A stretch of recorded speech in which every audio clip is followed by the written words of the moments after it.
What it do, bruh? Talk of the town, Nintendo, Doc Trey still holding it down, still make the best games, and you know this, bro. It's the truth. If you don't like it, you can have that seatbelt. Alright, so we are still on the road to 20,000 subscribers by the end of the year. If you enjoy Nintendo Switch 2 content and you're not yet subscribed to the channel, go ahead and hit that subscribe button if you like the video. Thumbs the video up, and also let me know what you guys think in the comment section about the video. So, there's a quote that I keep seeing online, on YouTube, on Twitter, pretty much ever since Street Fighter was shown for the Nintendo Switch 2. And I keep seeing people post that if it runs on Xbox Series S, it should run on Switch 2, no problem. No problemo. So I gotta address that for a second here. Now, last year when I made a video about just what to expect out of the Switch 2 performance-wise, just how powerful should the Nintendo Switch 2 be, especially in comparison to the other systems. I pointed out that there would be games on the Switch 2 that looked better than they did on the Xbox Series S. And the Switch 2 isn't even out yet, and that's already a reality. But also what I point out in that video is that depends on how the game is developed and if that game is more GPU centric or CPU centric. And that seems to be a point that a lot of people are missing right now.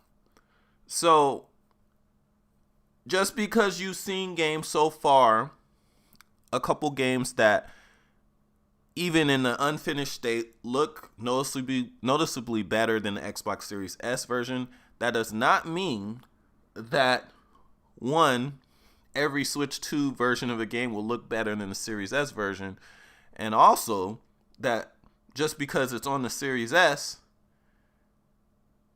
doesn't necessarily mean that the game will be on the Switch 2 or is easily ported to the Switch 2. Now, the reason for that is because games that are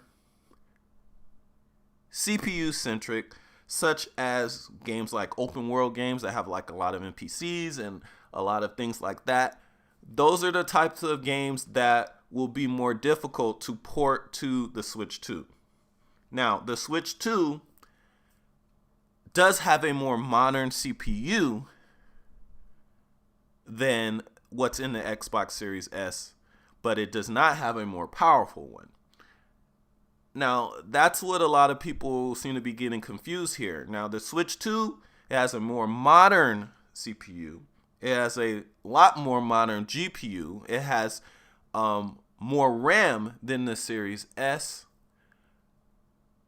which means that, like I said, some games will actually look better on Switch 2 than the Series S. But when it comes to games that are taxing on the CPU, that's where things will possibly be different. So like a game like GTA or a big open world game, even though there are open world games already either announced or leaked for the Switch 2, such as there's multiple Assassin's Creed games coming out, and that's why I said those games would be very interesting to see on the Switch 2 in comparison to the other versions, because these are more than likely heavily CPU centric. Now, the Xbox Series S is a significantly cut down version of the Xbox Series X when it comes to the GPU. But on the CPU side, it's nearly the same exact CPU. It's a slightly lower clocked version of this Xbox Series X CPU, which means that CPU is significantly more powerful than what is in the Nintendo Switch 2.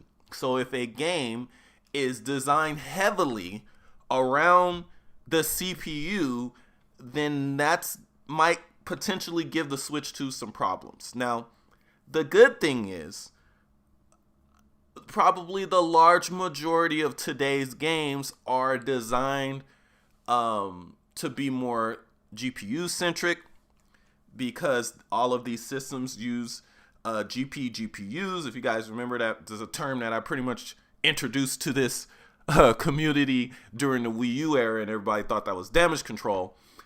But yeah, since they have GPUs, they are able to assign tasks to the GPU that would have traditionally in the past been handled by the CPU. But games that are open world, such as GTA and the like, a lot of those are still heavily CPU centric. Now, the fact that the Nintendo Switch 2 has DLSS, that will also help with those calculations.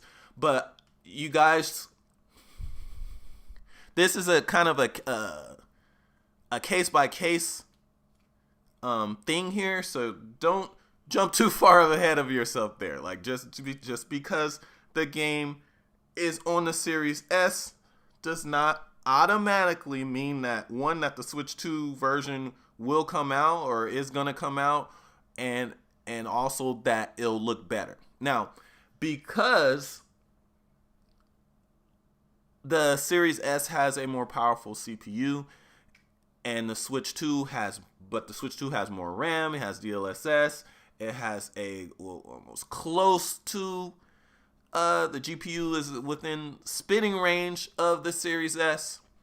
That means that potentially games that are designed around, that are more CPU centric games, could have a weird hybrid version on the Switch 2, where the Switch 2 version actually kind of like looks better or has better looking textures, but runs at maybe a worse frame rate or has way less NPCs in the background. So there might have to be like a weird kind of a trade-off there, but it's not, you can't just assume just like, oh yeah, it's on the Series S, it's gonna come to the Switch 2. Like, all the games are on the Series S. Like all of these games are on the Series S that are on the Series X pretty much. So can't assume that way. But that doesn't mean that these games will not come to the Switch 2. I'm just telling you that there may be some modifications, significant modifications, to get them to run on the Switch 2, or there might be some compromises here and there, and it's not just as cut and dry as a game like Street Fighter makes it seem. Because just Street Fighter is definitely a GPU centric game. It's a fighting game. It's kind of like even back what happened with The Last of Us remastered on the PlayStation 4. That game, and this is out of Naughty Dog's mouth, that game, the frame rate was running like crap for a significant part, at least half of the part of the development for that game, is because they were going from a much higher clocked PlayStation 3 cell processor that the game was designed around to a significantly lower clocked and crappy PlayStation 4 AMD Jaguar core. So that game, they had to optimize that game. They had to spend a ton of time optimizing that game just to get it to run at a decent frame rate on the PlayStation 4, despite the PlayStation 4 being significantly more powerful overall than the PlayStation 3. That's also why, because of the way those games were designed, some 360 and PS3 games, like, well, on the Wii U, the developers didn't feel like doing all that work, because that actually made them do a lot of optimizations or would have required a lot of optimizations, bringing those games design around the cell processor and stuff like that to the Wii U's lower clock CPU. And some of them did it and some of them didn't. I mean, you guys saw the articles back in the day. A lot of those third-party games only used like 2 of the 3 Wii U's CPU cores. Like they weren't really trying that much, because it was kind of difficult, because that was a new way of designing. That was the first console that had a GPU, and a lot of developers, either they were unfamiliar with how to develop for a system like that, or didn't want to bother because the Wii U was sounding like trash and they didn't think it was worth it. But what I'm just saying here is be careful when you throw around that statement, because it's not necessarily always true. But let me know what you guys think in the comments section.